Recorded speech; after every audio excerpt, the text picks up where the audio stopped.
Okay, it's a very great privilege to be here. Hopefully I'm going to be able to make the slides work. I'm going to speak slowly for a few reasons. One is to do with just being here, and that'll become a bit more clear now in a moment. You're going to have a translation from Sabina, who has a copy of the talk beforehand. I will email anyone who wants to have a copy of the talk afterwards. I'm also going to leave all of the slides that you're going to see here, so you can have those afterwards also. And Tullio is telling me that we're being recorded, videoed as well. Okay, so I'm hoping between one thing and the other that you may be able to get by without the translation, that you may be able to just listen to me in English, hopefully, okay? Being here is interesting for a few reasons. One is I'm from Dublin. And when I walked out of my hotel this morning, I was right beside the James Joyce Hotel, and he was also from Dublin. And I went to school in the same school that he went to school. The other thing is, when you look out here at the asylum, which was put in place 150 years ago, you almost see the patients walk past, it seems to me.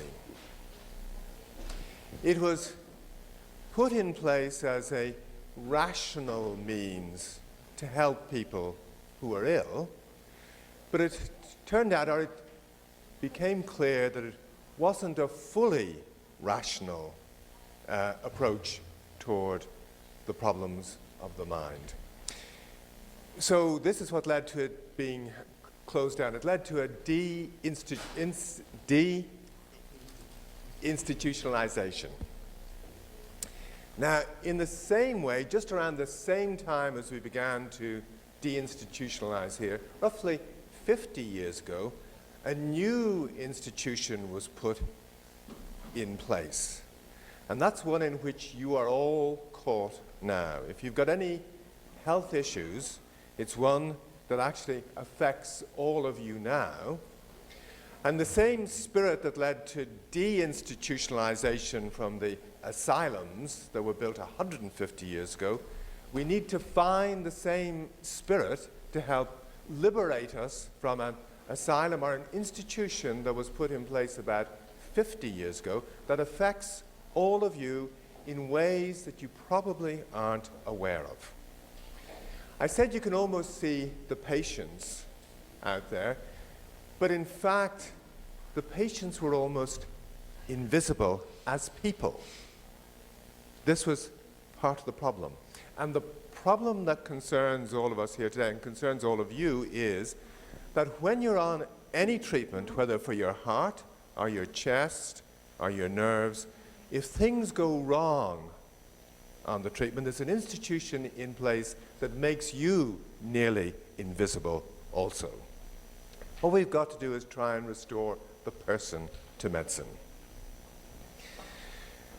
So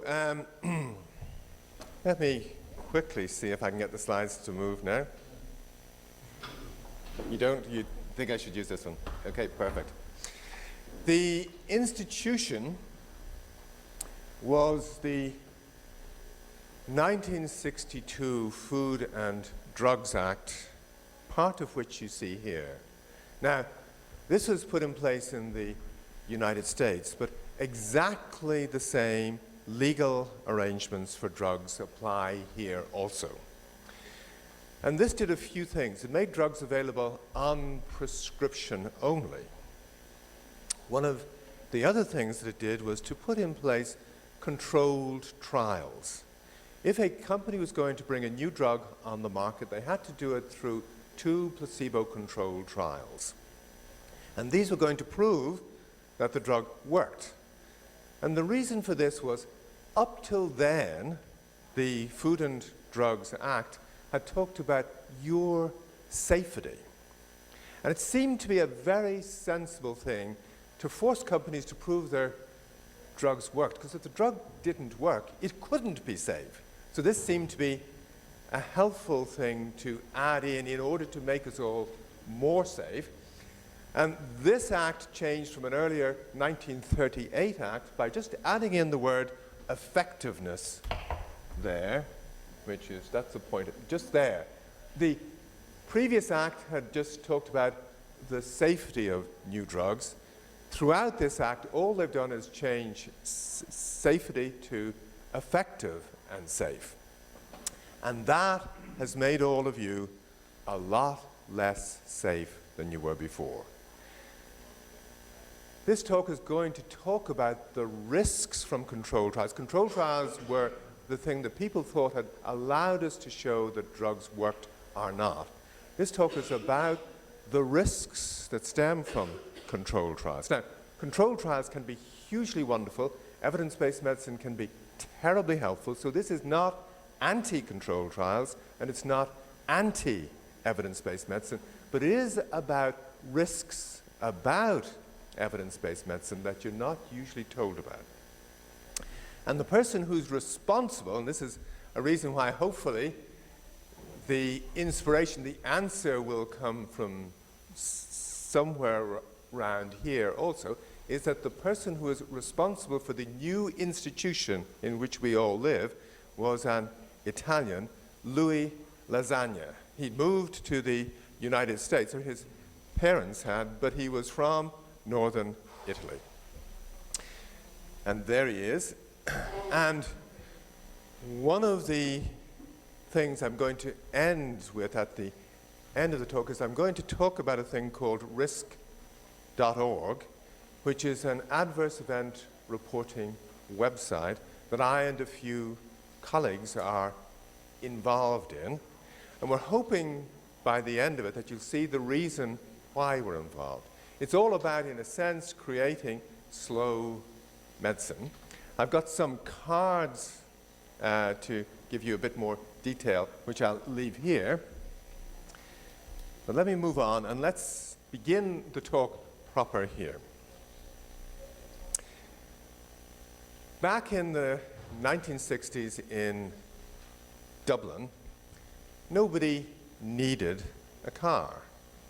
My father could get to work by bus. I could get to school by bike. My parents thought about cars, which were luxuries back then, and they decided to buy a car which looked a little bit like this. Pretty soon after they bought a car, however, the fact that everybody had begun to buy cars changed the nature of the city in which we lived. Previously, you could walk to the local store to get your food. Now you could take a car to a big supermarket which just had a wider range of foods than you could get in the local store. The other thing about the food, so if you went and bought your food for the week, if you went to the supermarket, it made sense to buy food for a few days, which meant that you had to have freezers and things like this.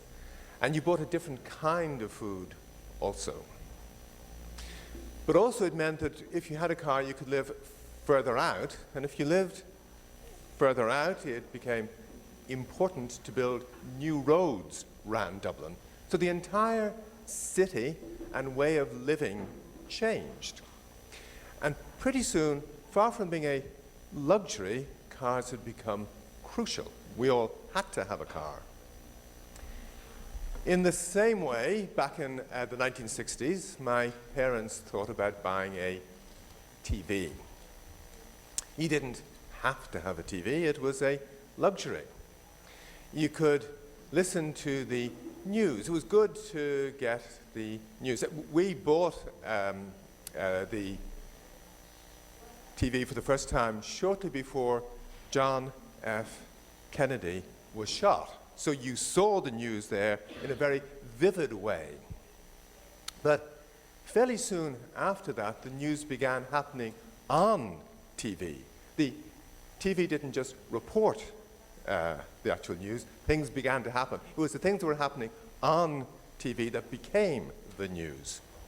And of course, as you know, TVs these days have got hooked up to computers and the internet and the World Wide Web, and just like cars have changed the way we live and the towns in which we live, so also the TV and World Wide Web have changed almost everything.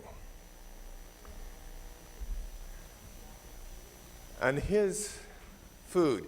Somewhere around the 1960s, the option of having processed or convenience foods came on stream. When you took your car to the supermarket, there was, well, you needed to buy food which could be put in the fridge or freezer and last for a week. And also when children came home from school, often they wouldn't come home to a parent in the house because both parents were out working. So it was convenient to have the kinds of foods that children could heat up and eat when they got home. But unlike in the case of cars, and unlike in the case of TVs and the internet, there's been a resistance to the fast food movement that you see here. We've had a slow food movement, and this has helped inspired a slow medicine movement also. And that's what I'm trying to get at in the course of this talk. It's how do we get something comparable to the slow food movement in medicine? Now, oil is what fuels cars. Something curious fuels medicine today, and what that is going to be a big surprise to you. Back in the 1960s, doctors used pills, but they were something of a luxury. You'd give a course of pills for the period of time that the person who had the illness needed those pills. It was unusual to have people on 2 or 3 pills at the same time, and very, very unusual to have people on pills for months or years. You were giving pills wasn't all that there was to medicine. It was a good extra thing to be able to do, and the trick of it all was this, is that there was a recognition that medicines were poisons, and the art of medicine lay in finding the right dose. The magic behind medicine lay in using a poison to produce a good outcome. We've moved to a world, however, where there are now serious proposals to stamp an image of a pregnant woman on antidepressant pills and other pills to overcome the scruples women may have about taking drugs like this during pregnancy. Where once pills were regarded as poisons, they're now seen more like as more like fertilizers. That what we need to do is to sprinkle as much fertilizer as we can. That only good can come from the widespread use of medicines. And what's driven this is controlled trials. This is a symbol for the Cochrane collaboration. Now, this is a wonderful group of people who are the driving force behind evidence-based medicine. So it's almost a sacrilege to use this symbol here. But what I'm trying to bring out to you is just like big oil and cars and all, cars can be wonderfully useful, so also controlled trials and the kinds of medicines we have now can be tremendously useful, but at the same time they're changing the climate of healthcare, And we're at a point where if we don't intervene and push back, the climate will change too far and permanently. Let me bring out the points in a slightly different way here. And this was referred to by Tullio earlier.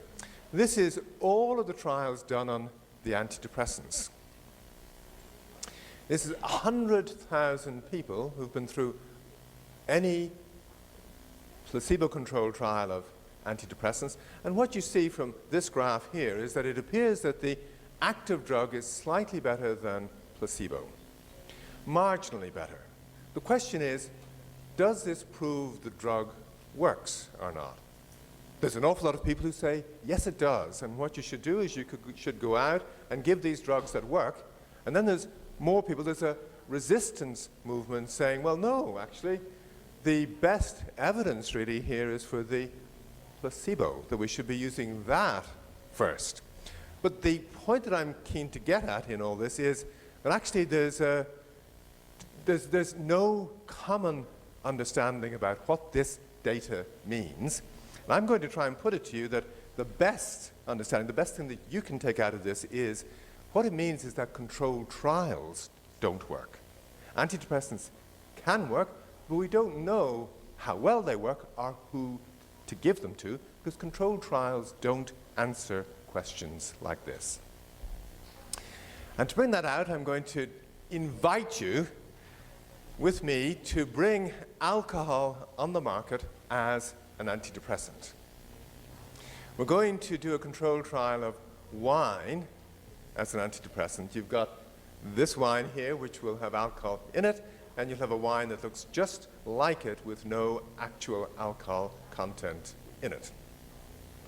And if we put it through exactly the same procedures that Prozac and Zoloft and the other SSRI drugs were put through to bring them on the market, the question is, could we get it approved as an antidepressant? The only reason I would say that this hasn't been done is, of course, you can't patent wine, so it's not in the interests of any of the pharmaceutical companies to try to bring it on the market. But if we were to bring it on the market, how hard would it be to prove it was a, quotes, antidepressant? And the answer is not very hard. First of all, the trials you would put it through only last 6 weeks on average. You're looking at showing a change on a thing called the Hamilton Rating Scale for Depression. This is a rating scale that has items on it about your sleep. And if wine, for instance, causes you to be able to fall asleep slightly quicker in the evening, then your score on the Hamilton Rating Scale score is going to fall. You've got items on the scale looking at whether you're less anxious. And if you take wine, under the influence of wine, you're a little less anxious, then your rating scale score is going to fall. And essentially, you only have to produce a very, very small change in the rating scale score to show or to get to the point where the drug you're using, whether it's alcohol or Prozac or whatever, will, according to the statistics, be an antidepressant or will be shown to work. The problem with this, let me just go back slightly. Do you remember this graph here? The changes you see here are Hamilton Rating Scale changes. In fact, in these drugs here, which supposedly work, there are more dead bodies over here than here. There's no evidence that use of any of these antidepressants makes people more functional, actually gets them back to work, for instance. It's only a rating scale change. And that's actually true for an awful lot of the drugs we use these days, drugs to lower your cholesterol levels. Well, that's the same as a rating scale change. There's a change in a blood level, but there's no evidence that we've saved lives or made people more functional.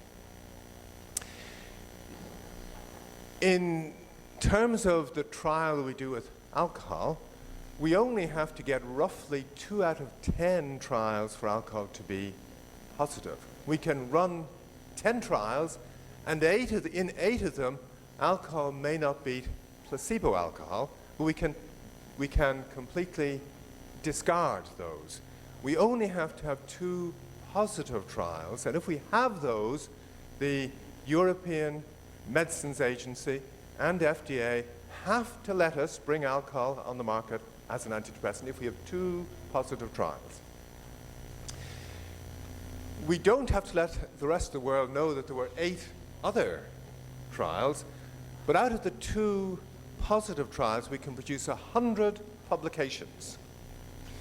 There's good evidence that in some of the best-selling drugs that are on the market, the companies have produced up to 50 different publications per trial. These are almost entirely ghost-written publications. They're rarely, if ever, written by the people they appear to be written by.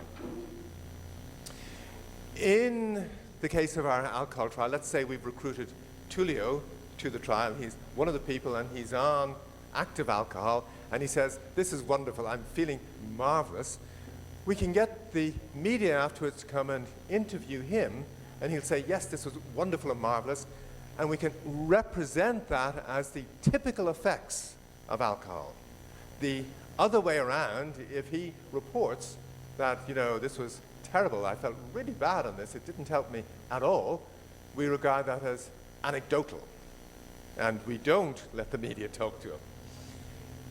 We can put all of the benefit in the trial down to alcohol, and we don't have to in any way educate the doctors that may use the alcohol later to the fact that actually most of the benefit's coming from placebo. And finally, Mexican alcohol. What's this? Well, the best-selling psychotropic drug in the world at the moment is a drug called aripiprazole. The trade name in the UK and US is a Abilify.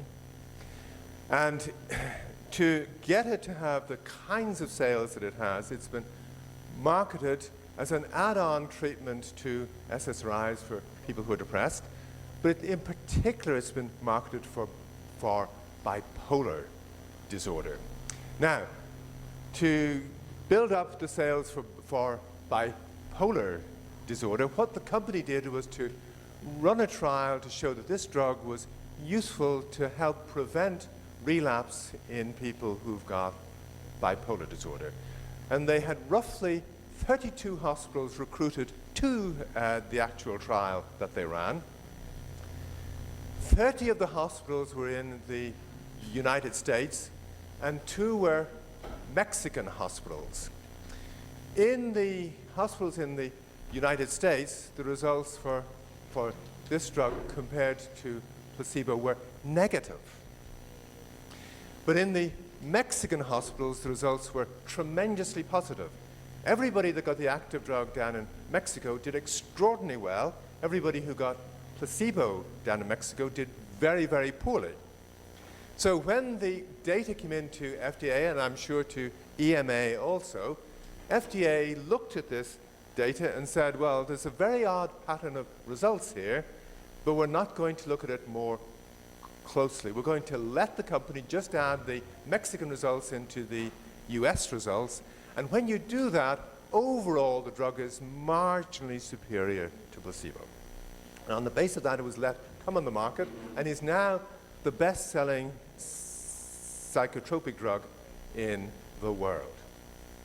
So if we can do that, if we can run our trial here in Italy and Moldavia, you know, we can have 1 or 2 convenient hospitals in Moldavia or wherever, we can certainly produce a positive result for alcohol.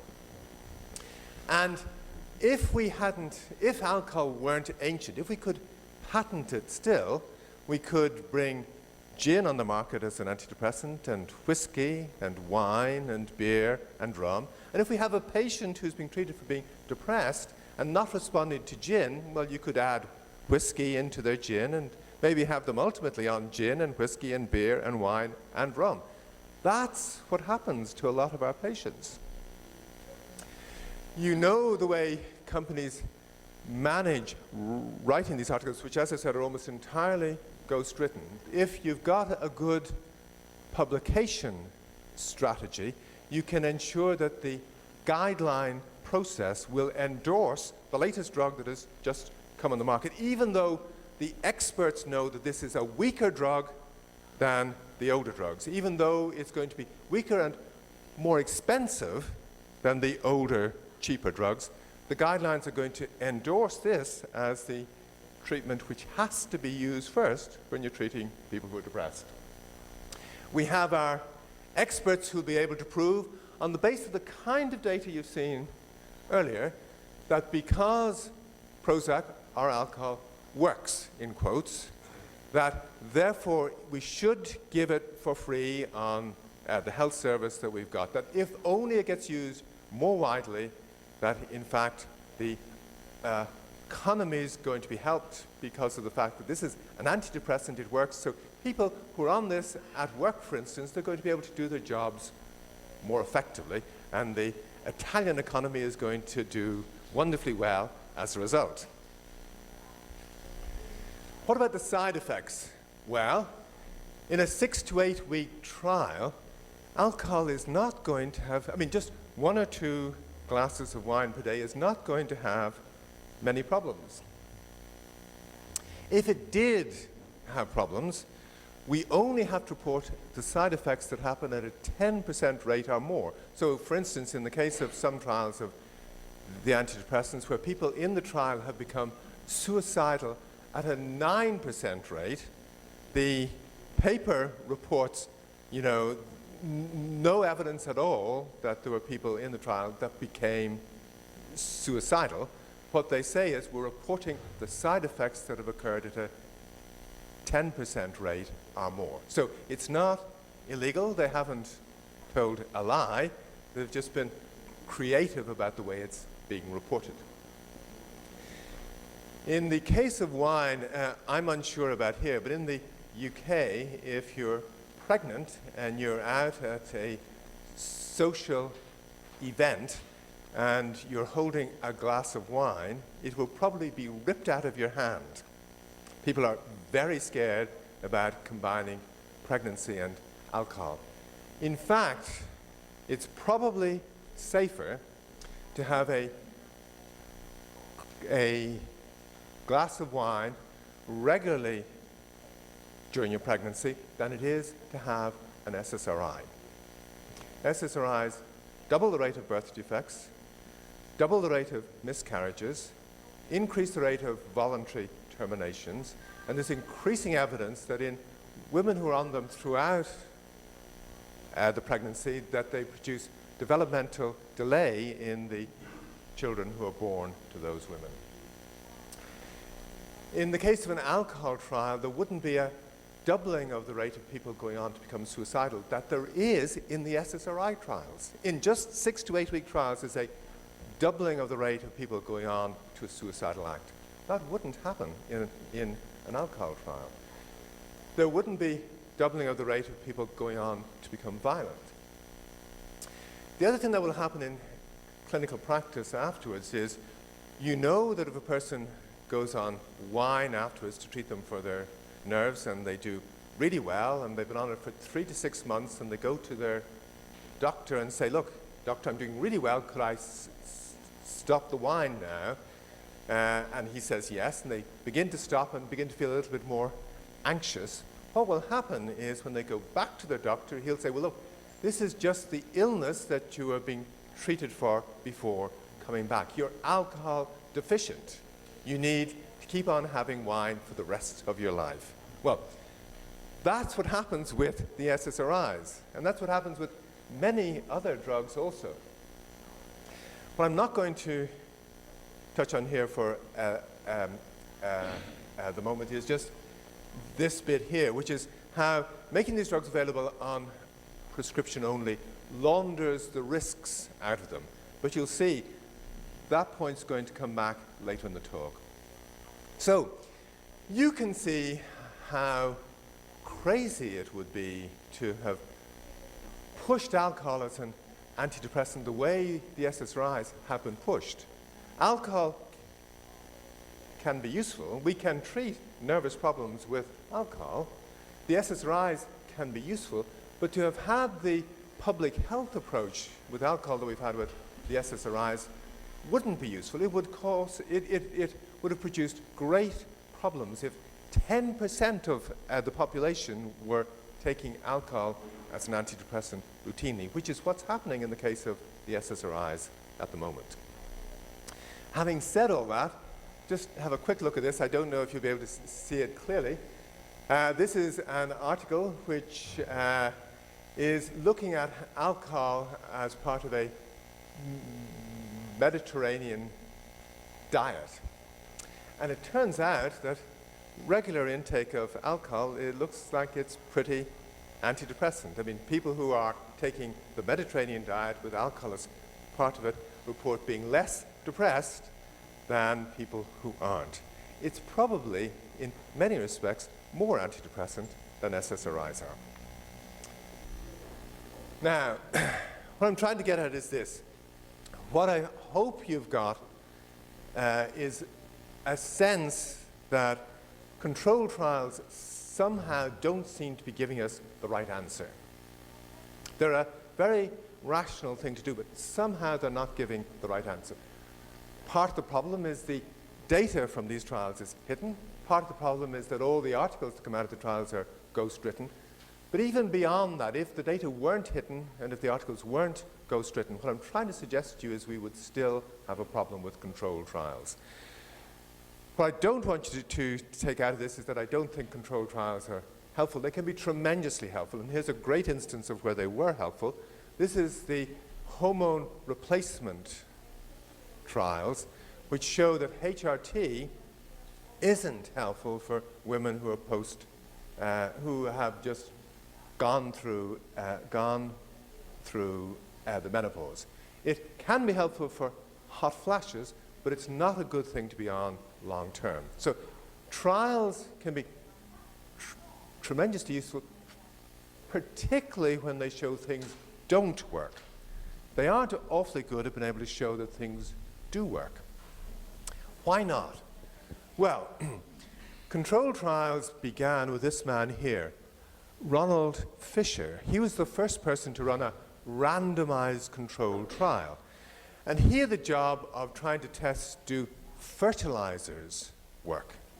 And his insight was that if we randomize the fertilizer to different squares of land, that we can control the things that we don't know could be affecting things. We know that the air and the rain and the sunlight and aspects of the way the soil drains can all affect the way the plant grows and whether the fertilizer can be shown to work or not. But his hunch was there's other things we don't know about, and if you randomize, you can control the things you don't know about. And linked into this, he introduced the concept of statistical significance. Now, Fisher's insight was this, that if you knew you had a fertilizer that worked and you randomized it to alternate squares of land, that you would then get the same result every single time. That's what statistical significance means. It's a bit like William Tell and Robin Hood, that these guys could shoot the arrow so well that they'd hit the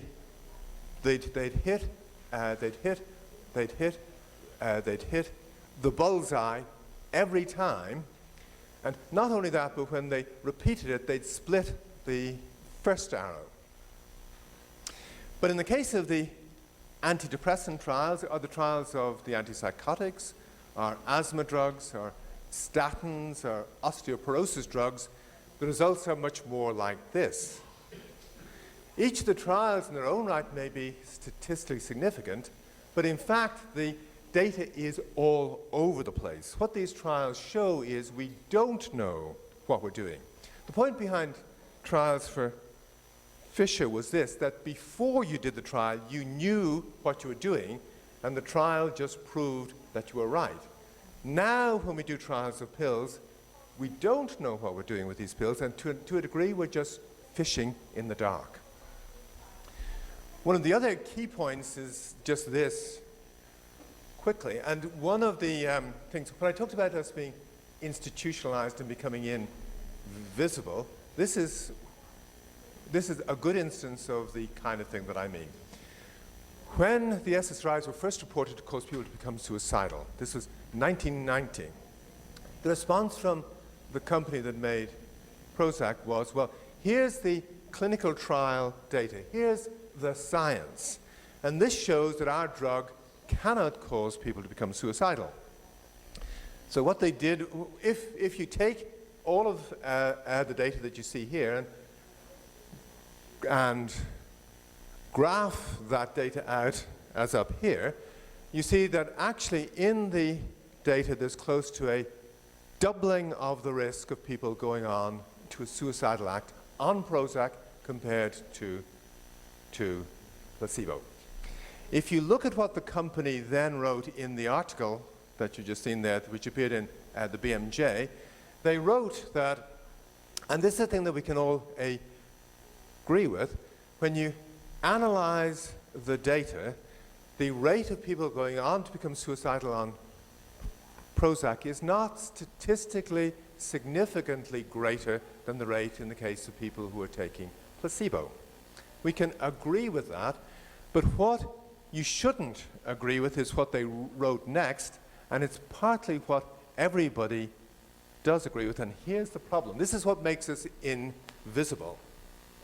They said that the data does not show that there's an increased risk on fluoxetine, Prozac, when in fact that's exactly what the data does show, that there is an increased risk. It's not statistically significant, but it's an increased risk. To say there isn't an increase in risk is to make us invisible. At the FDA hearings where all these data came up, the first hearings about can the antidepressants cause people to become suicidal, what we had was a lot of people, wives of husbands who had gone on Prozac because they were trying to stop smoking and had gone on a week later to commit suicide, or husbands of wives who'd gone on Prozac to lose weight, and a week later, after they'd actually gone on to kill themselves. People like this, people like you and me, reported to FDA, look, this is what happened to my husband, to my wife, to my child. And FDA said, this is very unfortunate, but this is all anecdotal. This is a very sad story, but actually, the control trials, the actual science shows there's no problem. When in fact, the control trials and the science show there is a problem. It was in line with your experience. So, where are we? It's okay to do a control trial of a fertilizer, but just because it's okay to do a control trial of a fertilizer doesn't mean that control trials work for medicines. In the case of a fertilizer, you're only looking at one outcome. You're only looking at, are there more ears of corn or not? In the case of a medicine, a drug will do 100 things to you and me. The company wants the doctor doing the trial to only look at one thing. But the person who then takes the drug may be far more interested in all of the other things this drug is doing to them, rather than just the one thing the company wants you to focus in on. In the case of fertilizers, we're looking at a hard outcome. Are there more ears of corn or not? In the case of most of the drugs that get put through controlled trials, we're just looking at surrogate outcomes like your cholesterol levels or your Hamilton rating scale scores. In the case of fertilizers, we're just looking at a population effect. This is what's of interest. But in the case of medicine, what's of crucial interest to any doctor and any patient that goes to the doctor is the individual person and what's happening then. We don't know what the philosophical basis for controlled trials, at least for randomized controlled trials, is to this day. We just use them because they appear to work for drug companies. That's the only reason we use them. No one knows what the philosophical underpinning of them actually is. The other thing about them is in RCTs these days we use placebos also. You've never heard of a placebo fertilizer. And that links into a further point about controlled trials. They cause hypnosis of the doctor running the trial. Now, I don't want to show this to you. Well, what I ought to do in this talk is to have a video clip here. What I want all of you to do afterwards is to go and Google the hidden gorilla. Gorilla as in orangutan, ape, etc. Gorilla, okay? There's a very famous social experiment which involves getting two teams, one in white, one wearing black t-shirts, and getting them to pass the ball round between them. And you're asked to keep an eye on how many passes are made by either the white team or the black team. That's what you're asked to do.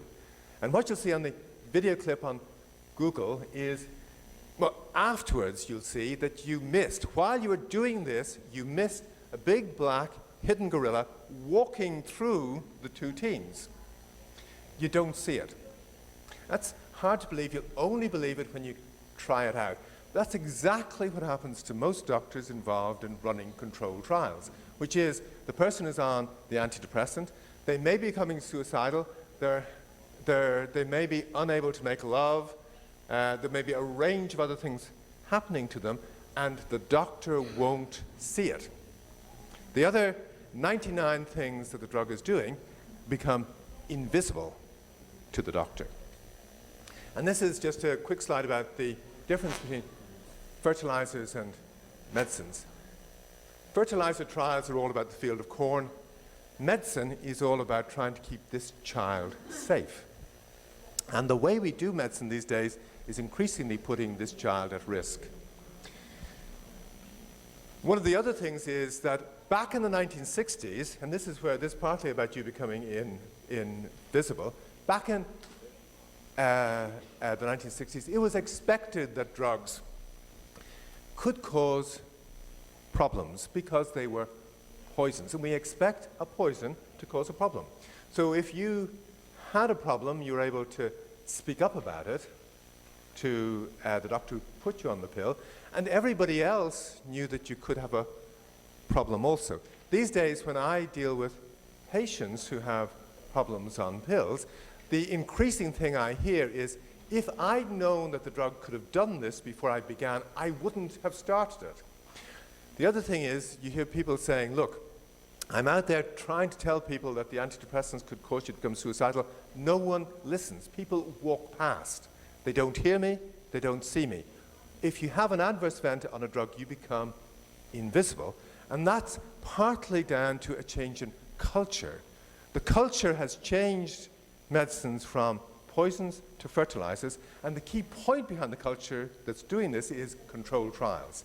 They don't have to do this, but it's the way that it's how it's actually happening now at the moment.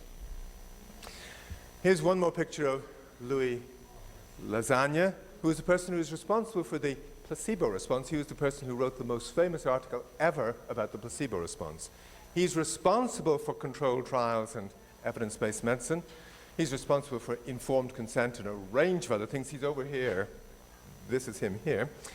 And he was also responsible for getting controlled trials built into the 1962 FDA Act.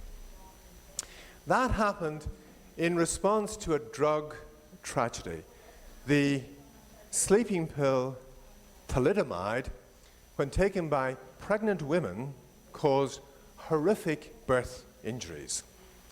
And in order to keep us safe from things like this happening again, the idea was to use controlled trials to prove that drugs worked before they came on the market. And that was Lasagna's insight. And it got built into the 1962 Act, as you see here. But shortly afterwards, he began going round saying, in essence, I have made a terrible mistake.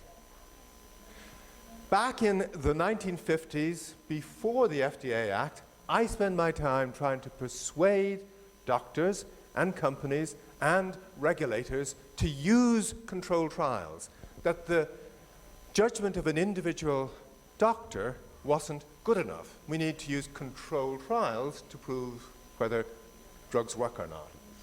But now he's saying up here that actually maybe we've made a mistake. The way we developed drugs during the 1950s was companies gave them to doctors to try out and asked them, did this drug help? That's how they did things back then. And that probably sounds terribly primitive to you now, just as riding a bike would be awfully primitive, or having to make your own salad would be primitive. You know, all these slow things were primitive. But if you think about it, if you look over here on the left, this is just a quick back of the envelope list of drug groups that were introduced in the 1950s without controlled trials. And if you look at the drugs from those groups that were introduced in the 1950s without controlled trials and compare them to drugs in the same groups that have been introduced since the 1980s with controlled trials, the drugs from the 1950s were more effective than the ones that have been introduced since. The antipsychotics we had back then were more effective than the ones now. The antidepressants back then were more effective than the ones we have now. And it's not just true for mental health, it's true for all of health. It's very hard to think of a drug group where the drugs we have now are more effective than the ones we had back then, except perhaps chemotherapy for cancer. That's one of the few areas. Why should this be? Well, if you think about it, during the 1950s, for a doctor to say a drug worked, he had to give it. I had to give it to a person like Tullio or any of you here, and I had to see a difference in you. You are either that, or you had to come back to me and say, Doctor, this drug has really made a big difference. You know, I'm much less painful than before. I'm now pain-free. My joints don't seem to be as bad as they were before. There had to be a clear difference in a few people. But now, when we bring a drug on the market, it can be without any of the doctors in the trial seeing any difference in any of their patients, because it's all a huge group of patients, and on the basis of the statistics that we do, we can show that there's some difference between the drug and placebo without anyone being able to see a visible difference in a patient right in front of them. That's true of both the benefits and the harms. There's a curiosity about the word evidence. In French, at least, I'm not sure about Italian, you'll have to tell me, but evidence refers to what is evident. It can be seen. In English, evidence refers to proving to you that the evidence of your own eyes is incorrect. Okay? So it's the opposite meaning. But here's a key point. Now, up till this, I've dealt with things that are in all of the books. I'm just going to introduce you now to one or two quick things that aren't in the books. Randomized controlled trials are all about controlling confounders. This is what you hear, the unknown unknowns. These two tables here are exactly the same size and shape. One of the reasons to leave the slides behind is in the hope that you will take them and prove to yourself that these are actually the same size and shape by tracing them out and superimposing this table here on this one. And if you do, you'll find it maps straight onto this one, will map straight onto this one. Even after you do that, they will look different. Now, there's a thing about doing a controlled trial of a medicine in an illness which produces exactly the same kind of outcome that you see here, that works to the advantage of the pharmaceutical companies and not to our advantage. And it's one that they use ruthlessly.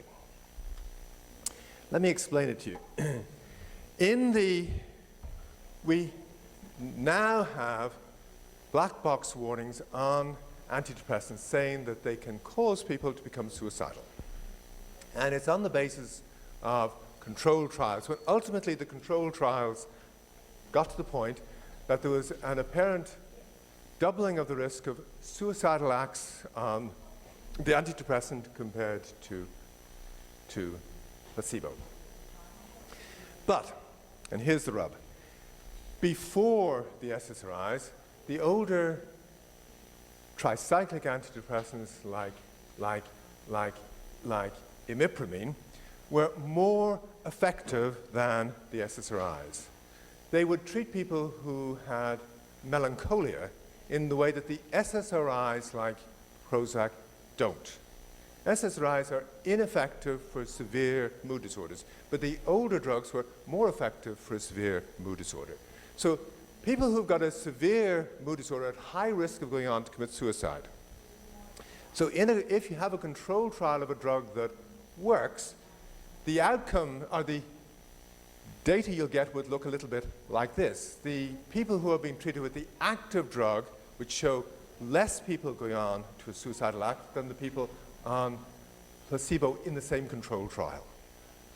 The problem is, imipramine is also a serotonin reuptake inhibitor. This isn't the only thing it does, but it does inhibit serotonin reuptake, and it does cause people to become suicidal.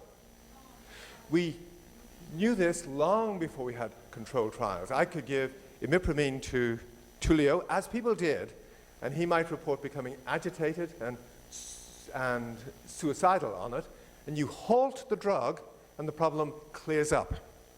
And you put him back on the drug and it comes back again. This is conclusive proof that this drug can cause some people to become suicidal, and there was abundant evidence from lots of doctors that imipramine did just this. So this is a drug that can cause people to commit suicide, but in this controlled trial, doesn't. It seems to save lives. It seems to stop people committing suicide. If you put it into the same kinds of patients that were put into the SSRI trials, the Prozac trials are our alcohol trials. Remember, in the case of the alcohol trials we did, we don't have to put people who are severely depressed into the trial. We can just put people who are mildly depressed, the kind who are put into Prozac trials. For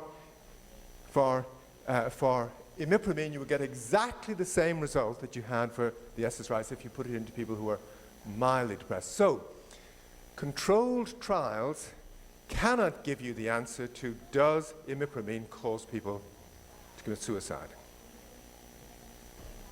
Do you see the problem? And this happens every single time a drug and an illness can give, superficially at least, the same outcome. In the case of anti-asthma drugs, the drugs we use for asthma, they can cause some people to become wheezy. In the case of the anti-arrhythmic drugs, they can cause arrhythmias also. In the case of the hypoglycemic drugs, they can cause heart attacks, but so can diabetes. In all these instances, controlled trials cannot give us the answer. And that's not just true of the adverse effects, it's true of the beneficial effects also. Control trials can be hugely helpful, but they just don't necessarily give us the right answer. we can't trust them over the judgment of our own eyes. This is the point. We need to have both. We can't say that controlled trials are a higher form of being rational when it means, if you pay heed to the controlled trials, Tullio and I disbelieve the evidence of our own eyes. And that's what we've got to in healthcare. It isn't just mental health care, it's all of healthcare. People, both doctors and patients, have stopped believing the evidence of their own eyes anymore. Let me give you one more trick, which will hopefully persuade you that controlled trials have their problems. Back in 2006, GlaxoSmithKline, who make paroxetine, were faced with this problem, which is the data on their antidepressants showed a huge increase in the number of people on the active drug going on to become suicidal. Okay? This is a statistically significant finding. They had also done some trials in people who looked like they had a kind of depression also that GlaxoSmithKline called intermittent brief depressive disorder. And in this group of patients here, these two, the bit that you've just seen before is here and here. This is added in here, okay, and here. And you see that in this group of patients here, their drug is also worse than placebo. But something extraordinary happens here, which is if you do what the company did, and if you add this line to this to get this line here, all of a sudden, paroxetine stops people committing suicide. Even when you've added one group of trials in which the drug caused a problem to a different group of trials in which the drug causes the problem, all of a sudden, when you add them together, the problem vanishes. This can happen, this will happen, I mean, this was probably done on purpose. The companies know how to use a problem the drug causes to hide a problem the drug causes. But it can happen by accident every time we do a controlled trial in a group of patients where we don't fully know what the illness is, whether there's a mixture of people in the controlled trial. In the case of back pain, for instance, it's a range of different conditions. It's not all one illness.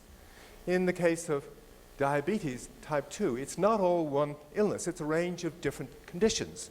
When we run controlled trials in these kind of conditions where we don't know if it's a pure group of patients, the outcomes we get by accident will be a bit like this. We'll hide the problems that the drug's causing.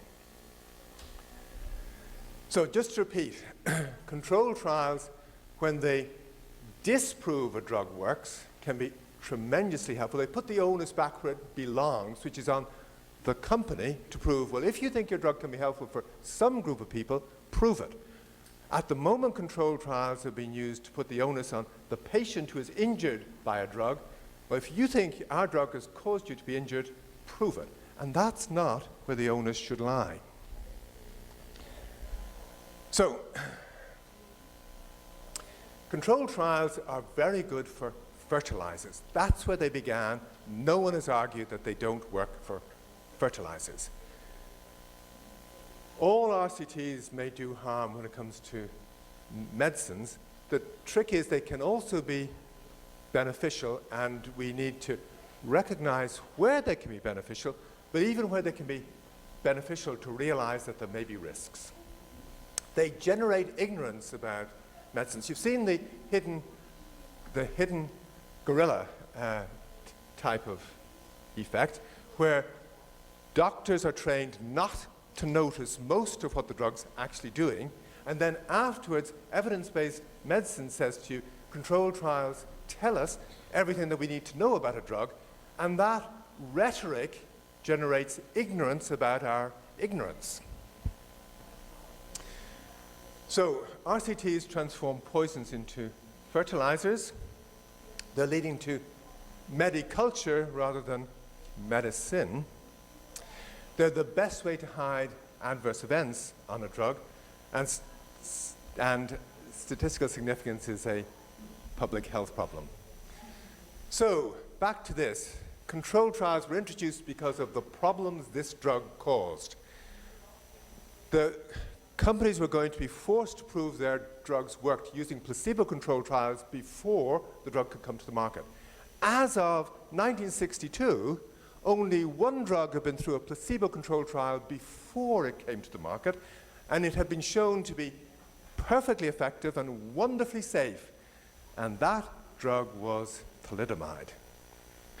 The system we have put in place to keep all of us safe from thalidomide happening again is a system through which thalidomide sailed wonderfully well. And the person who did that controlled trial, rather extraordinarily, was Louis Lasagna.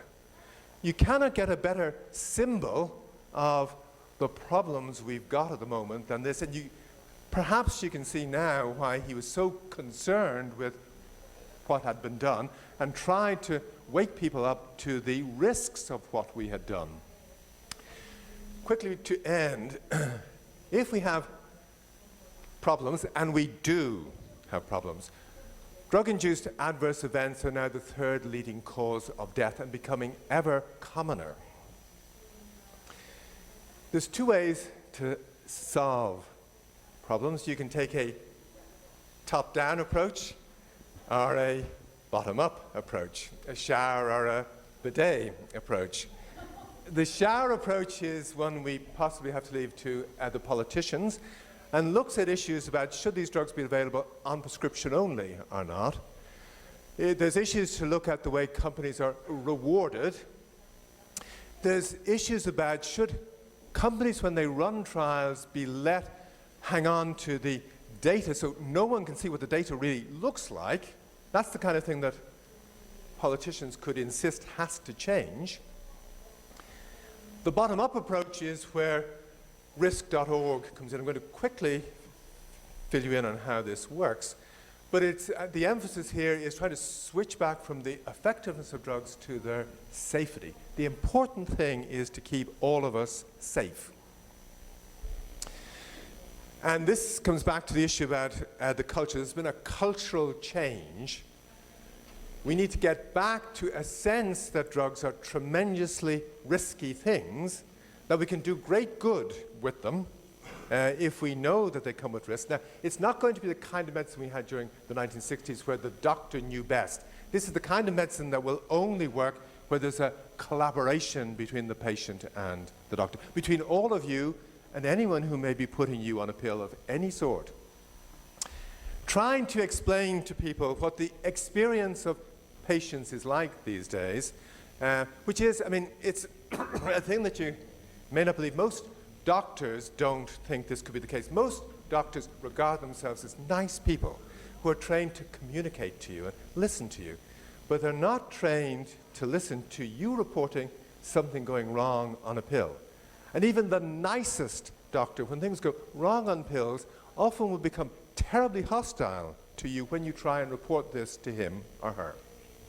Trying to explain this to people recently, one of the best instances that occurred to me was because I'm Irish, and I gave this talk that you're hearing now first in the House of Commons in England. That's what caused me to come up with this example, which was in the 1980s when the Irish had problems with the English.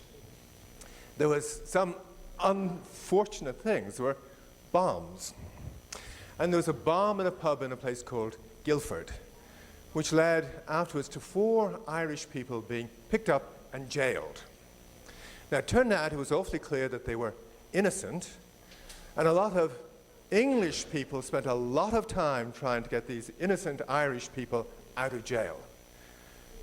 Faced with the issues, the English legal system said this, and this was the chief judge in England then. He said that wrongfully convicted prisoners should stay in jail rather than be freed and risk a loss of public confidence in the law.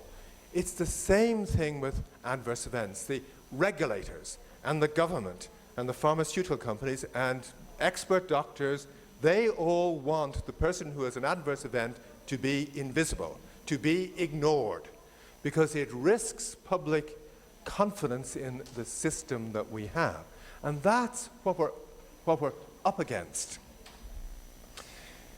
If you fly from Trieste to New York, you put your trust in the pilot.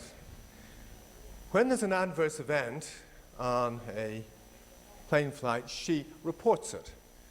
And the system pays heed. It changes because it knows that if they don't change, she won't fly again. And you know it's safe to fly because if you don't get to New York, she's not going to get there either. So you can put your trust in her. A lot of people think doctors are a little bit like pilots. The thing of it is, though, when there's an adverse event on a drug, if a doctor reports it, the system doesn't change. They file her report away as anecdotal. And in the same kind of way as you felt I tried to convey to you the problems the patient has when they try to report an adverse event to the doctor, in the same kind of way the doctor will have the same kind of problems if she tries to report an adverse event, if she believes the drug is causing a problem with her colleagues and the regulators and the government. There is nothing in it for her to stick by her guns. And there's a convenient escape route. You can always put the problem down to the illness that you were treating. You can say it was the illness, not the drug. So, we're in a world where if I put Tullio on a drug and he has an adverse event, and he's a bright man, okay, and he comes along and says, look, you've put me on this drug and I've turned blue and I've grown feathers, okay? And he can see this and I can see this, okay? And say it's a new drug for your nerves. It's a new antidepressant. It's like Prozac, okay? We can both see this. I mean, if he thinks the drug has caused the problem, the chances are he's right. Most adverse events have been reported by patients first, from the hair changes on the oral contraceptives. These were reported by women and their hairdressers, not by doctors. You know, people get it right mostly. They don't always get it right. Tullio may have it wrong, but if he brings the problem to me and I agree with him the drug has actually caused the problem, then it probably has. If there's two more doctors and patients who've also seen the same thing, then there's an increasing chance that the drug is actually causing the problem. And if we get 8 or 10 people who report the same thing, chances are we're right. But the culture we've got at the moment doesn't believe Tullio and me. It says we've got to look to a bureaucrat in London from the European Medicines Agency who is in there because they don't like meeting patients, who has maybe trained in renal medicine and has never used an antidepressant in their life, who has been in there for years and years and years, and who hasn't used the drug that I'm now using on Tullio for the first time. So who's better placed to work out is the drug causing the problem or not? Me and Tullio are a bureaucrat over in London. And the answer is, it has to be me and Tullio, but the culture at the moment says it's the bureaucrat in London. And that's what has to change, and that's what risk.org is all about. What we've got is a reporting website where you can report any adverse event you have on a drug. We're hoping that both patients and doctors will report, and that if we can link people who are reporting the same thing together, that's the best way to find out, is the drug causing the problem and why it's causing the problem.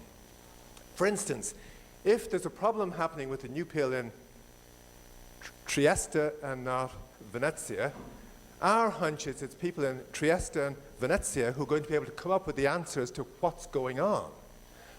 If you take this is reports of liver problems on paroxetine 2-FDA, and you see that almost all of them come from Japan. The idea that a bureaucrat in Washington's going to work out what's going on here, rather than the Japanese, is nuts. There's local knowledge is going to help. There must be something about the seafood maybe that you've got here in Trieste that they don't have in Venezia that's causing an interaction with the pills that you're on. The other thing about it is this: we can change medicine if we work from the bottom up. If you get it driven by patients, the hope is what you go in is you produce a report on the adverse event that you're having, you take the report to your doctor, and hopefully he's going to listen to you. If he doesn't, the hope is we can get patients to quality mark doctors. Is this a doctor who listens or not?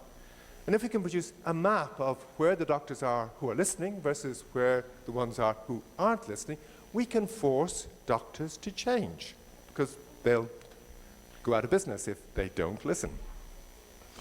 So that's the end pretty well. There's just one thing here. We're in a world where the companies claim they've got treatments that work.